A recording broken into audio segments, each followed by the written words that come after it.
여러분 안녕하세요. 오늘 부모님과 함께 하나님 말씀을 사랑하며 그 말씀을 듣기 위해 이 자리에 오신 여러분들을 축복합니다. 여러분, 하나님이 무엇으로 온 세상을 창조하셨어요? 맞아요. 말씀으로 창조하셨어요. 그리고 마지막 날 특별하게 하나님의 모습을 닮아 사람을 만드셨어요. 그런데 하나님의 모습을 닮아 바르게 생각하고 바르게 사랑하고 바르게 행동해야 하는 우리가 어떻게 다른 친구들을 미워하고 다른 친구들을 질투하고 욕심을 부리게 되는 걸까? 왜 그런 걸까요? 맞아요. 죄 때문이에요. 우리 마음속에 있는 죄 때문이에요. 지난 시간 우리는 아담과 하와에 대해서 배웠어요. 그렇죠? 아담과 하와가 하나님이 먹지 말라고 하신 선악과를 따먹게 되자 어떻게 해요? 아담과 하와 마음속에 죄가 가득 찼어요. 그리고 어떻게 해요? 죄를 지은 아담과 하와는 하나님을 피해 숨어버리고 말았어요.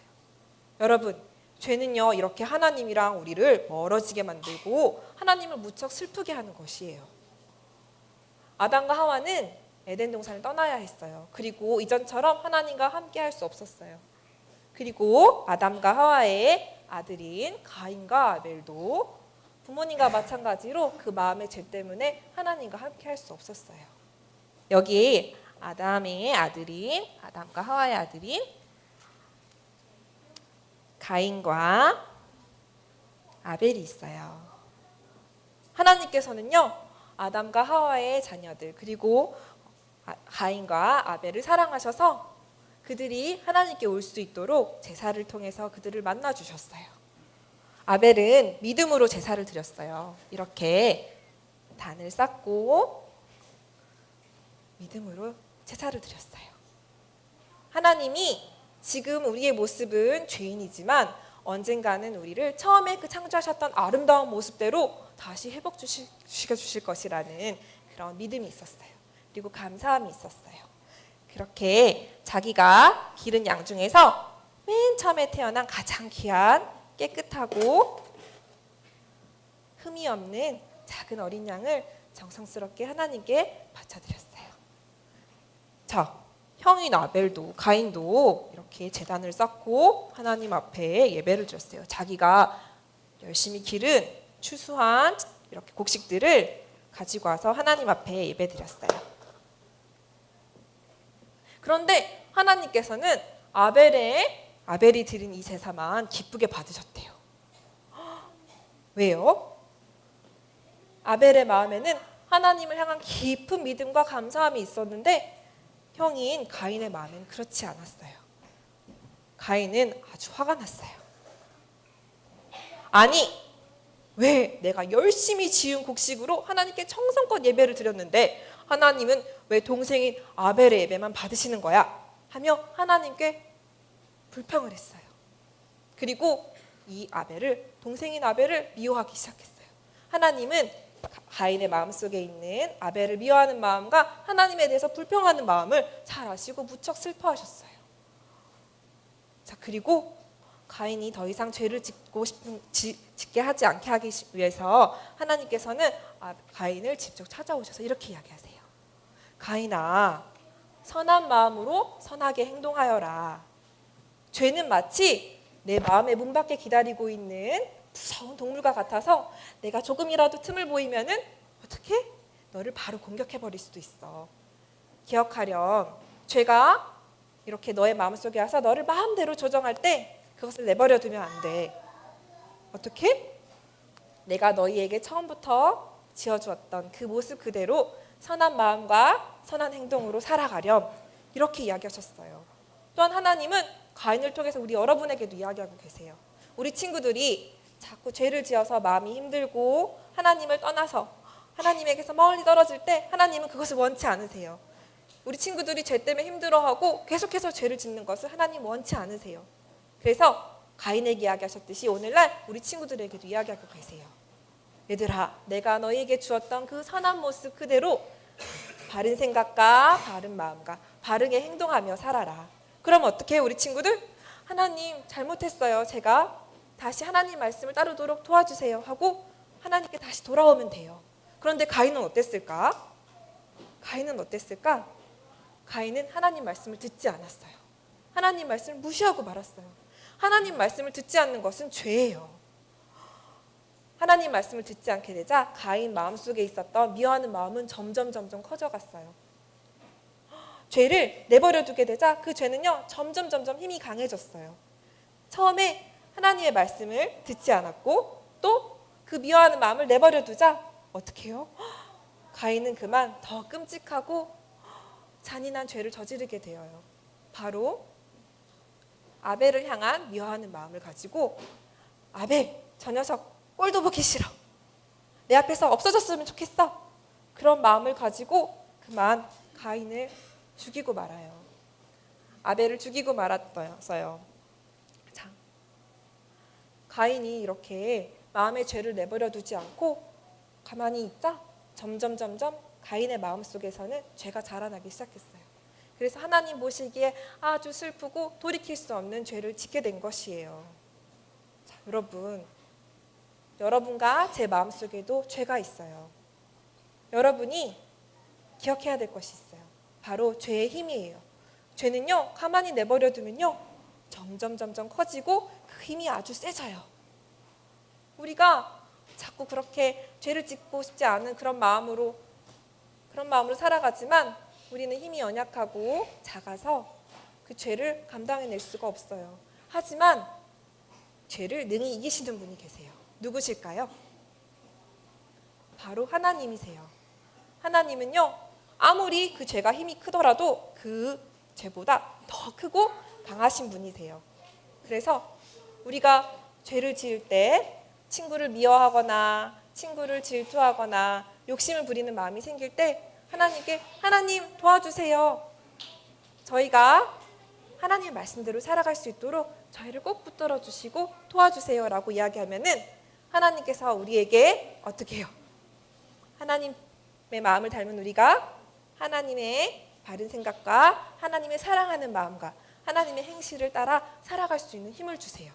우리 친구들을 이 이야기를 꼭 기억하면서 우리 친구들이 죄 때문에 마음이 힘들고 그리고 어떻게 할 수 없을 때 하나님께 꼭 도움을 구하며 기도하며 나아가는 우리 친구들 됐으면 좋겠어요. 우리 이 시간 같이 전도사님을 따라 기도할게요. 부모님도 함께 따라해 주세요. 자, 기도하겠습니다. 예쁜 두 손, 기도는 믿음과 감사의 마음을 담아 우리 기도드리겠습니다. 같이 따라해 주세요. 하나님, 저희는 죄인이에요. 저희를 용서해 주세요.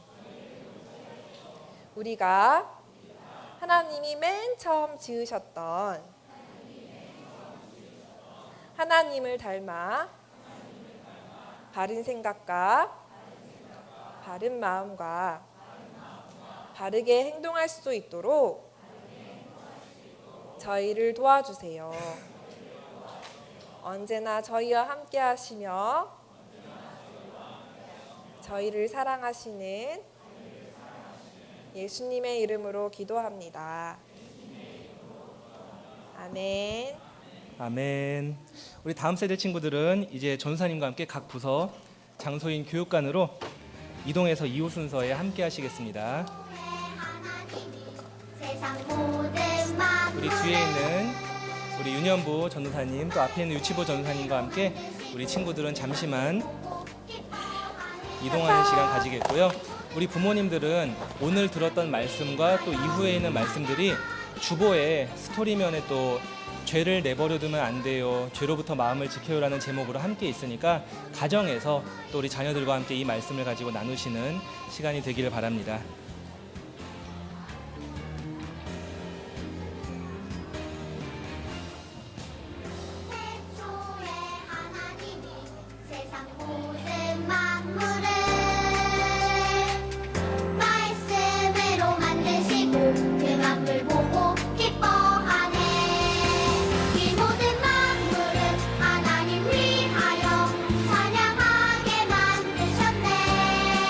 목소리 높여서 뒤에 계신 성도님들 중에 앞자리로 오시기를 원하시면은 지금 앞으로 잠시 오셔도 괜찮겠습니다. 하나님 위하여 찬양하게 만드셨네. 목소리 높여서 하나님 찬양해. 모든 만물이 주 찬양해. 이 시간 들으신 말씀 기억하시면서 함께 히브리서 11장 4절 말씀 한 절 합독하신 이후에 함께 이어서 말씀 듣는 시간 가지겠습니다. 히브리서 11장 4절 말씀입니다.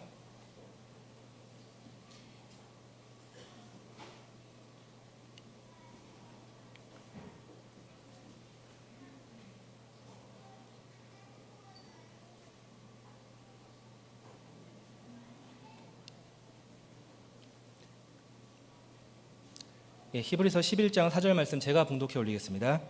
믿음으로 아벨은 가인보다 더 나은 제사를 하나님께 드림으로 의로운 자라 하시는 증거를 얻었으니 하나님이 그 예물에 대하여 증언하심이라. 아멘.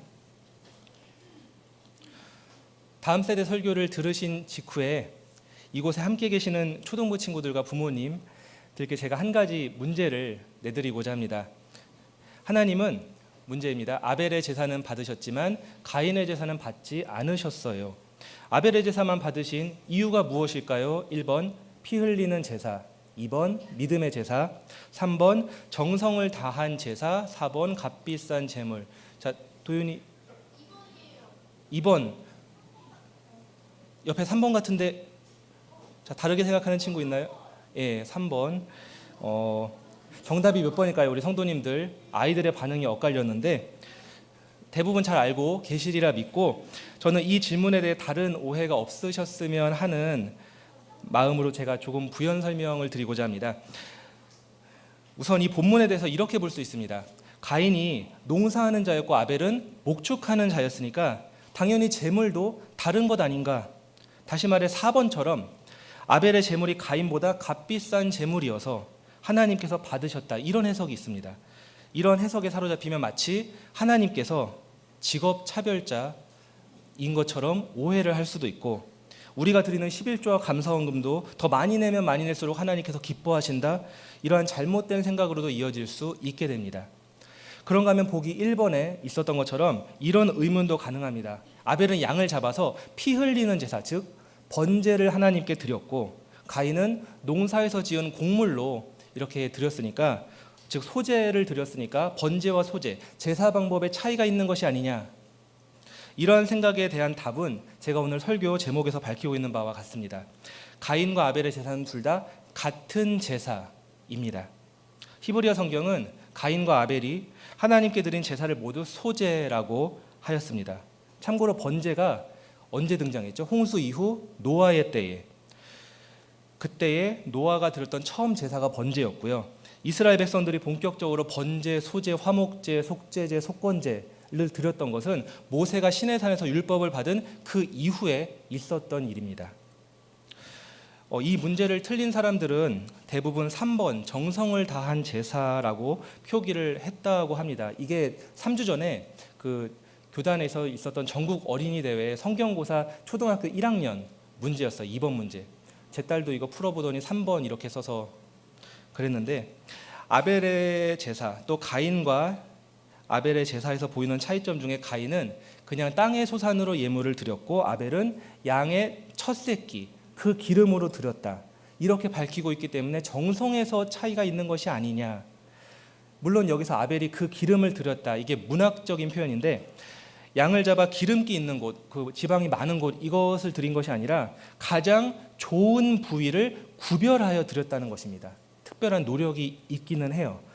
그리고 양의 첫 새끼를 드렸다는 표현은 하나, 숫자 1, 첫째, 첫것 이것이 히브리인들에게 어떠한 의미가 있는지를 통해 보다 명확하게 알 수 있는데 하나, 1, 첫것 이것은 모든 것을 대신하고 모든 것을 대표하고 중요도와 우선순위 있어서도 가장 중요하고 최우선순위이다. 이것을 고백하는 거예요. 구약에서의 11조 또한 마찬가지죠. 단순한 10분의 1이 아니라 그 구별된 하나가 모든 재물을 대신하고 대표하고 가장 중요하고 최우선이다. 이것을 고백하는 행위죠. 따라서 아벨이 드렸던 제사가 정성을 다한 제물이기도 하지만 근본적으로 이러한 고백이 담긴 제사입니다. 모든 것을 하나님이 하셨습니다. 또 모든 것이 다 하나님의 것입니다. 내 삶의 최고도 하나님이시고 내 삶의 최우선순위 또한 하나님을 영화롭게 하는 것입니다. 이러한 고백을 아벨이 담아서 제사를 드렸기 때문에 이 본문을 통해 이런 결론을 내면 어떻게 될까요? 우리가 예배할 때 하나님 앞에 정성을 다해서 드려야 한다. 지극정성. 이렇게만 결론을 낸다면 무언가 석연치 않겠죠. 만일 우리의 예배가 보다 지극정성을 다하고 치성을 드리는 쪽에만 몰두한다면 우리는 이방 종교나 민간 신앙과 별반 다를 것이 없는 그런 모습이 될 것입니다. 하나님은 우리의 정성과 치성, 다른 말로 인간 편에서의 노력, 열심, 행위 때문에 우리를 구원하시는 분이 아니기 때문입니다. 이처럼 하나님께서는 이 땅에서 어떤 값비싼 제물, 피 흘리는 제사, 같은 형식 혹은 그 제사 가운데서도 정성과 치성을 다하는 그러한 제사를 하나님께서 원하시지 않습니다. 답은 믿음의 제사, 2번이 정답이죠. 오늘 본문은 그 정답이 2번이라는 사실이 창세기 3장에서부터 이어지는 죄가 제사의 현장에서도 이어져 있는 그것을 보여주는 장면이라고 볼 수 있습니다. 죄가 있는 인간은 스스로 하나님의 자리에 올라가려고 하거나 자신의 행위를 통해 공로를 쌓고 그 공로를 인정받으려는 그 모습을 가지게 됩니다. 그 모습이 오늘 본문 1절에도 나타나고 있는데 1절에 아담이 그의 아내 하와와 동침하며 하와가 임신하여 가인을 낳고 이르되 내가 여호와로 말미암아 등남하였다 하니라. 여기서 여호와로 말미암아 등남하였다. 이 말이 히브리어 성경에 없는 말이에요. 번역 과정에서 임의로 추가되어 오해의 소지를 불러일으키는 부분이 되었습니다. 마치 한글 번역으로만 보면 이 부분이 하와가 하나님의 은혜와 도우심을 찬양하며 했던 신앙 고백처럼 보이죠. 그런데 여러 신학자들과 주석에서는 하와가 여기서는 해서는 안 될 말을 했다. 정반대의 견해를 보입니다. 그 해서는 안 될 말, 이게 등남했다. 카나라는 단어예요. 이 카나에서 카인이 나옵니다. 이 단어의 원뜻이 창조주 하나님, 그 하나님만이 사용하실 수 있는 단어, 그 창조와 연관된 단어예요.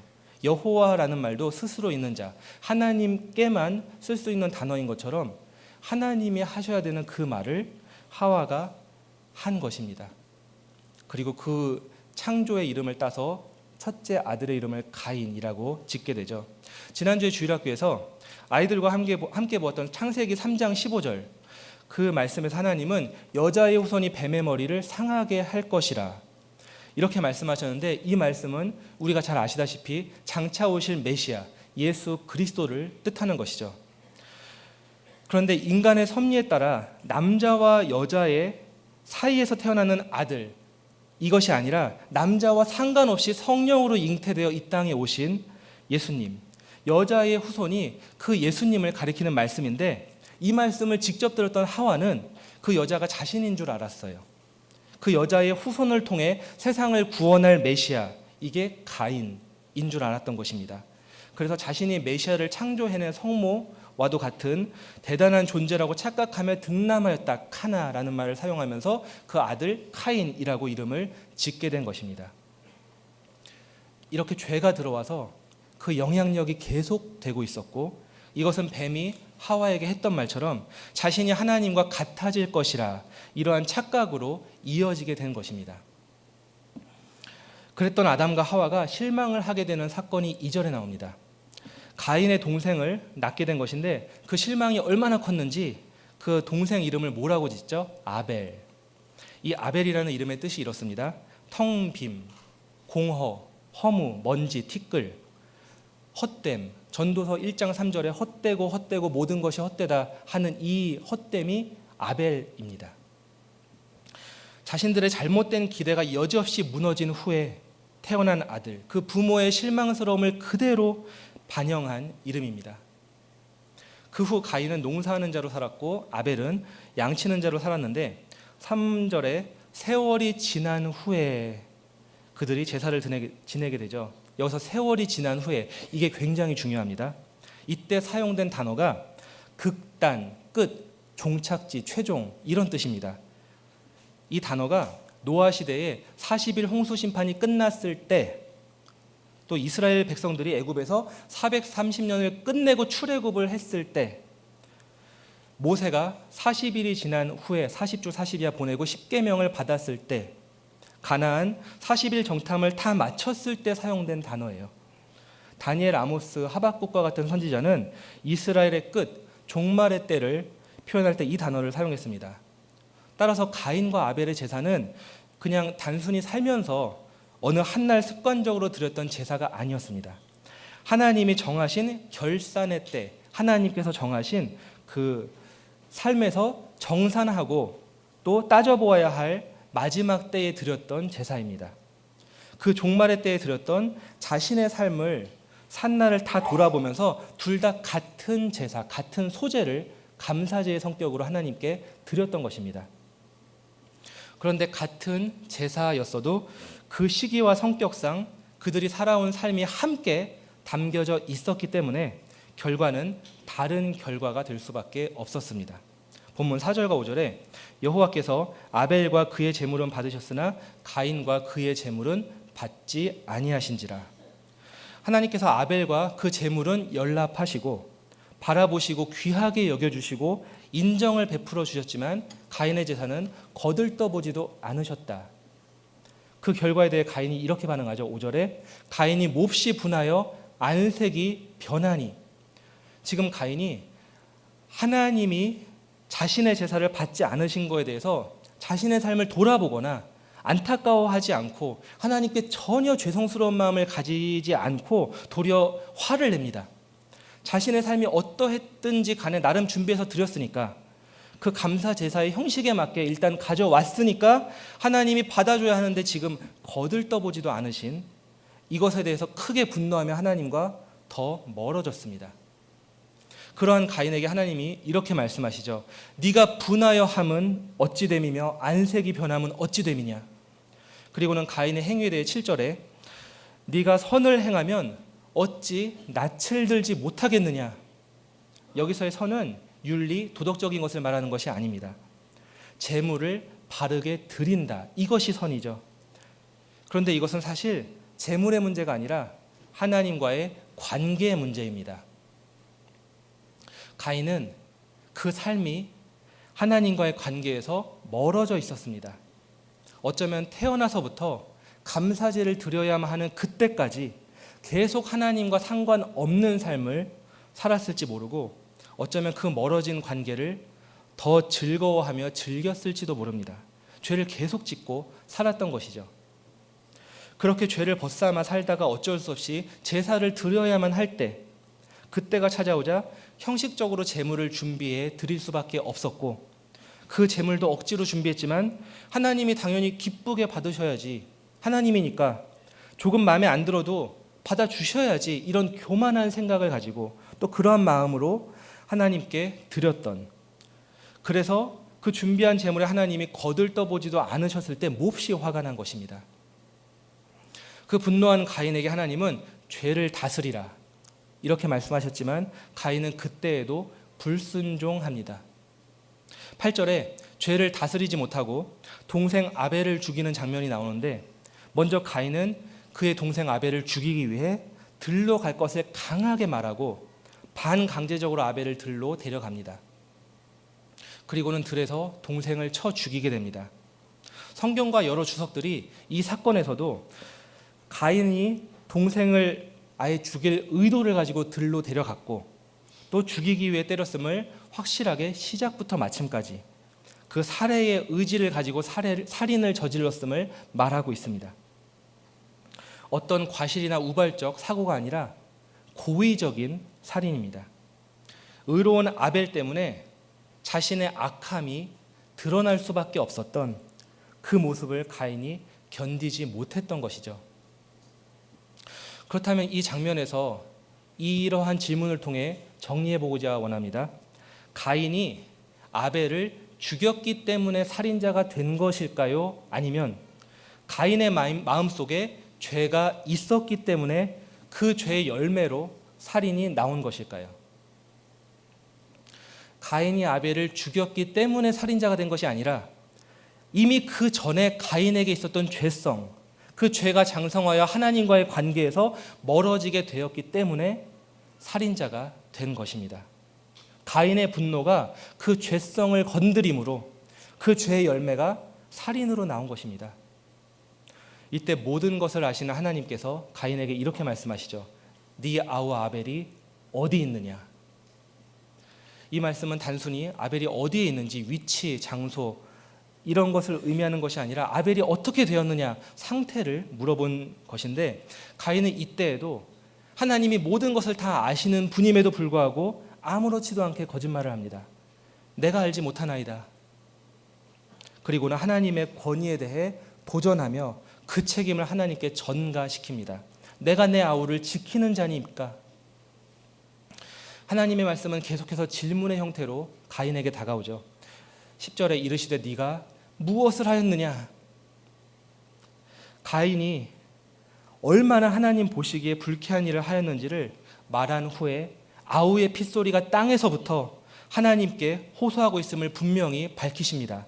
그리고 가인이 그 땅에서 저주를 받게 되는 장면으로 오늘 본문이 마무리됩니다. 이 사건에 대해 요한일서 3장 12절 말씀은 이렇게 기록하고 있습니다.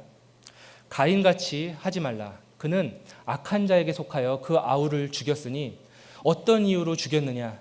자기의 행위는 악하고 그의 아우의 행위는 의로움이라. 가인의 소속이 어디인지를 분명히 알 수 있죠. 가인은 악한 자에게 속하였다. 그렇다면 아벨은 어디에 속해 있을까요? 아벨의 행위는 의로움이라. 아벨은 의에 속한 자, 하나님께 속한 자입니다. 또한 유다서 1장 11절 말씀은 이렇게 증거합니다. 화 있을진저 이 사람들이여 가인의 길에 행하였으며 싹스를 위하여 발람의 어그러진 길로 몰려갔으며 고라의 패역을 따라 멸망을 받았도다. 가인의 길에 행하는 자들, 그들이 겉으로 볼 때는 같은 모습으로 같은 시간, 같은 공간에서 같은 삶을 살고 있는 것처럼 보이지만 그들은 어그러진 길로 갔으며 그 결과는 멸망이었습니다. 그러나 아벨은 어떠합니까? 히브리서 11장 4절 말씀 함께 읽겠습니다. 믿음으로 아벨은 가인보다 더 나은 제사를 하나님께 드림으로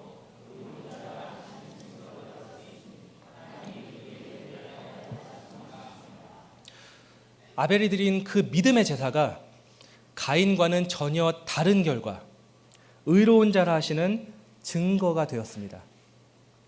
그렇다면 아벨이 가졌던 그 믿음이 어디서 비롯된 것일까요? 에베소서 2장 8절에 이렇게 이야기합니다. 너희는 그 은혜에 의하여 믿음으로 말미암아 구원을 받았으니 이것은 너희에게서 난 것이 아니요 하나님의 선물이라. 우리가 믿음을 스스로 만들어낼 수가 없어요. 또 만들어낼 수도 없을 뿐만 아니라 아무리 열심을 내어도 아무리 노력을 다하여도 얻을 수 없는 것이 믿음입니다. 믿음은 오직 위로부터 공급이 되어야지만 가능한, 즉 하나님의 은혜가 아니면 도무지 가질 수 없는 것입니다. 그래서 선물이에요. 값으로 매길 수 없는, 선물이라는 단어 외에는 표현할 방법이 없는. 그래서 같은 생명을 가지고 같은 세상을 살아가는 우리들이지만 우리들 안에 믿음이 있느냐 없느냐는 우리가 사느냐 죽느냐로 이어지게 됩니다. 다른 결과로 나타날 수밖에 없어요. 아무리 같은 예배 형식을 갖추어서 같은 예배를 드리는 것처럼 보인다 할지라도 근본적으로 하나님께 속해 있지 않으면 가인의 제사가 거절되었듯이 그 예배는 거절됩니다. 여기서 지금 우리의 모습을 돌아보기를 원합니다. 사실 우리는 가인과 전혀 상관없는 존재가 아닙니다. 우리들 모두가 원래 가인에게 속한 자였습니다. 다시 말해 우리들 모두가 사망의 냄새를 풍기는 사악한 의도와 죄의 영향 아래에 있는 본질상 진노의 자녀, 그 가인의 자리에 우리가 다 있었다는 말입니다. 그런데 가인의 자리에 함께 있었던 우리가 아벨의 자리로 옮겨가게 되었습니다. 어떻게 그 자리를 옮겨갈 수가 있었을까요? 하나님께서 그 독생자 예수 그리스도의 죽음을 통해 그 죽음으로 죄의 영향력이 소멸된 그 은혜의 보좌 앞으로 우리를 인도하여 주심으로 그 은혜의 보좌 앞에 우리를 속하게 해주심으로 사망에서 생명으로 옮겨지게 된 것입니다. 이러한 믿음을 선물로 받아 아벨의 자리에 들어간 자들에게 요구되는 예배가 있습니다. 이에 대해 사도 바울이 로마서 12장 1절에 이렇게 말합니다. 그러므로 형제들아, 내가 하나님의 모든 자비하심으로 너희를 권하노니 너희 몸을 하나님이 기뻐하시는 거룩한 산 제물로 드리라. 이는 너희의 드릴 영적 예배니라. 왜 산 제물로 드려야 할까요? 왜 산 제사로 드려야 할까요? 구약의 모든 제사가 사실상 죽은 제사죠. 짐승을 잡아 죽여서 드림으로 죄 용서를 받기는 하지만 그것이 영원하지 못합니다. 계속해서 짐승을 잡아 죽여야 합니다. 불완전한 제사인데 예수님께서 이 땅에 오셔서 자기 몸을 십자가에 죽으심으로 못 박혀 죽으시고 사흘 만에 부활하심으로 그 죽은 제사가 완전히 끝나게 되었습니다. 이제는 우리가 더 이상 죽은 제사를 드릴 필요가 없어요. 드릴 이유도 없습니다. 그리스도의 십자가 앞에서 우리가 가인에게 속하였음을 깨닫는 자는 그곳에서 예수님의 보혈의 공로를 붙잡게 됩니다. 의지하게 됩니다. 십자가 앞에서 주님이 죽으신 그 십자가, 사실은 그것이 내가 죽어야 하는 십자가였구나, 이 사실을 깨닫고 하나님의 주권과 통치에 순복하며 하나님 앞에서의 삶을 살아가게 됩니다. 그러한 삶을 살아가는 자들이 드리는 예배, 그것이 바로 아벨이 드리는 믿음의 제사와도 같은 예배입니다. 그 산 제사 앞에 이러한 수식어가 붙죠. 거룩한 산 제사, 구별된 제사입니다. 우리의 몸으로 드려야 하는 제사이며 바로 우리의 삶이 하나님 편에 속해 있음을 깨닫고 또 그것을 증명하는 제사입니다. 오늘도 우리에게 구원을 주시고 새날을 열어주시고 그 새로운 삶을 살아가게 하신 것에 대한 감격, 우리를 택하시고 우리를 지켜주시고 보호하시고 함께하여 주시고 나를 자녀라고 하신 그 사실, 그 은혜, 나를 주님의 소유로 삼으시고 우리를 왕같은 제사장으로 하나님을 예배하는 예배자로 삼아주신 것, 그것은 이론적으로 논리적으로 설명할 수 없어요. 오직 그리스도께서 그렇게 하셨습니다. 하나님께서 가인에게 속했던 우리에게 이 사실을 믿는 믿음으로 그 믿음을 주시고 아벨에게 속한 그러한 우리로 변화시켜 주신 것입니다. 우리는 이것을 믿고 굳게 붙들며 복된 예배자, 삶의 예배자로 살아가야만 합니다. 이제 예배당 문을 나서면 우리에게 새로운 삶이 펼쳐집니다. 6일 동안에서의 삶, 그 예배 현장에서 우리 앞에 특별히 구정 연휴라서 약간은 다른 모습, 다른 곳에서 다른 삶의 현장을 경험하게 될 성도님들 많으실 줄 압니다. 그 삶의 현장이 무슨 현장입니까? 예배의 현장입니다. 그곳에서 어떠한 모습으로 살아가시겠습니까? 이 예배당 문을 나설 때 특별히 온 가족이 함께 같은 말씀을 가지고 나아가 우리에게 주어진 엿새를 살아갈 때에 나는 공로 없지만 우리의 대장 되신 예수 그리스도, 그 주님께서 우리와 함께 싸워주실 것임을 믿고 삶으로 드리는 예배의 자리로 나아가서 승리하시는 모든 성도님들이 되시기를 주님의 이름으로 간절히 축원합니다.